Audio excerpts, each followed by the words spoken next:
Captain Morgan. Let's try a voice here. I don't know if that's a good idea. Good idea to do your voices now. No one's really going to understand what you're saying if they're focused only on your voice. But alright. Doctor Who Review Part 9. The Wilderness Years in the Paul McGann Era. Clever Dick Films, 5 July 2019. Sunday, 1st of August 2021.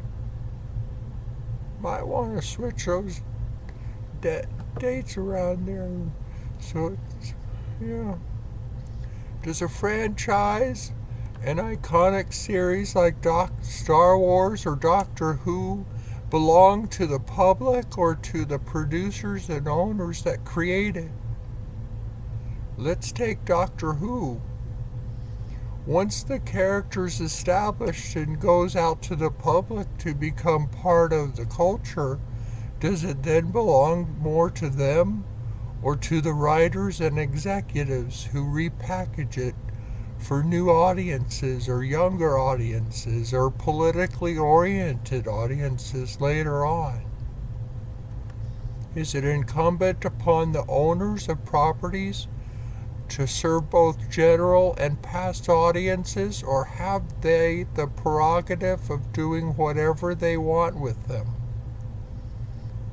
Are audiences acting just as entitled as creatives and producers? Are not each claiming ownership to something they don't really own? As fans, we constantly clamor for creativity, for depth, for continuity, for adherence to the lore, for believable characters, for logical storytelling, and realistic motivations. Assuming there are too many historical events to visit and too many possibilities for the future, we're fairly certain everything hasn't been written or done. Yet our insistence on the new in keeping with the old impairs creatives' abilities to satisfy or be free to create. Telling execs to even try would be folly or be capitulation.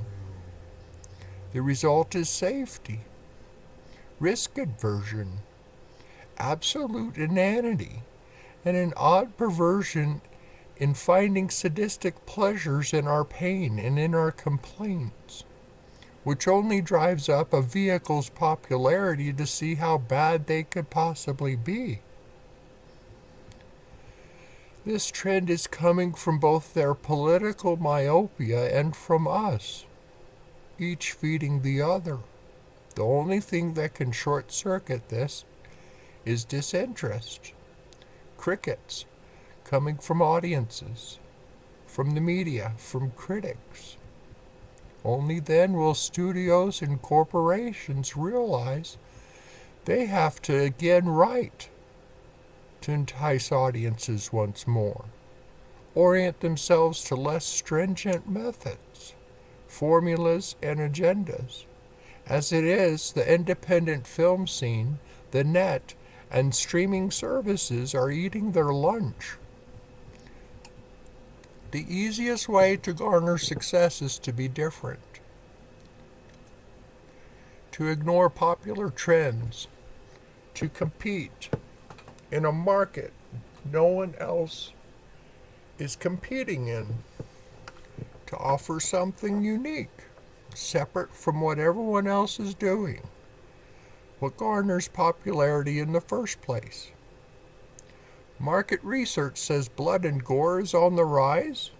Counter with family entertainment and adventure. Realism and drama produce fantasy and humor. Soap opera and romance. Soap opera and romance seek action and character. Social justice issues? Challenge those assumptions with plurality and satire. Don't appease, do the opposite. At least with a third of production, this builds a future. The easiest way to maintain success is much the same. Ignore changing younger audiences and please establish lifelong fans. Stick with what brought you your success. The changing tastes and sensibilities of new generations disrupts the core purpose of any franchise, compelling it to not be itself, to be something other than what it's been. Be it an appeal to people's inner child through adventure, exploration, and interesting stories of an episodic nature, or dramas of a historic nature. Younger audiences will always come along if the original appeal that hooked the previous audience is there.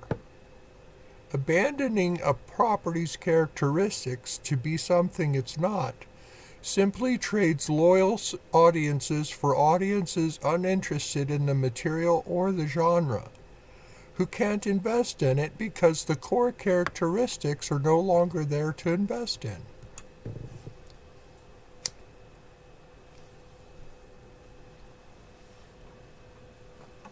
With something like Doctor Who,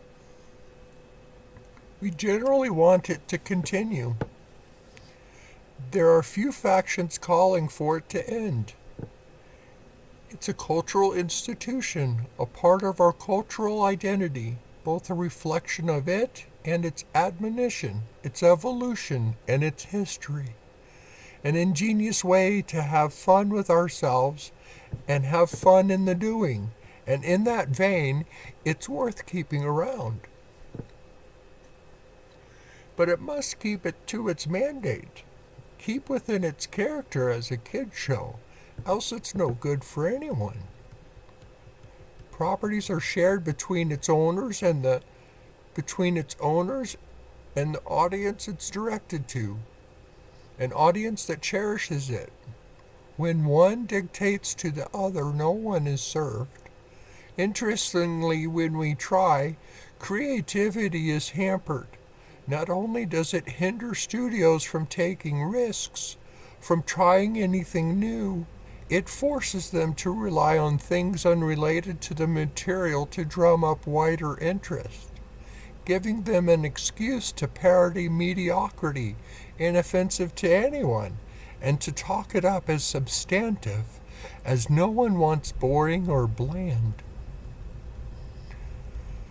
Not constrained by corporate licensing restrictions that prevent the delivery of well-earned and well-cherished material, the BBC has chosen to move away from the episodic serial to value season-long story arcs of melodramatic soap opera, and insecurity in the Doctor's character rather than his confidence, and a morality that's not only shallow, but irrational, neither relative nor absolute. Read fair. In their hubris or in reading the public incorrectly based on an adversarial media and market research in search of their selective bias, in service of their selective bias, instead of on-the-ground interaction in the pubs and schools and playgrounds, or driven by the animosity of the public, they've chosen to listen to the strident superficiality of the patently uninformed, chosen to please a new group interested only in what Doctor Who isn't. Dun dun dun dun.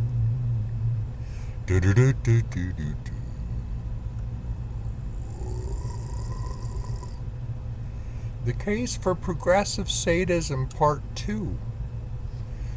4th of August, 2021, a Wednesday. How have progressive liberals become the Mary Whitehouses of our age? We act as though we care about the working classes, the undeserved, the underserved, the underdog, and the oppressed, yet our perspectives are centered solely on morality, in deleterious effect to ethics, to optics, to rationality, to reason. Strict in purity, militant in nature, taking the elitist perspective of the outsider to impotently voice society's wrongs, we think this will alter people's behavior and priorities, behaving as merry Whitehouses, just of a leftist bent. All this culturally progressive movement's done is not only waste people's time, it's eliminated iconic representations of the very cultures we profess to be fighting for. One moment, please. I have an emergency.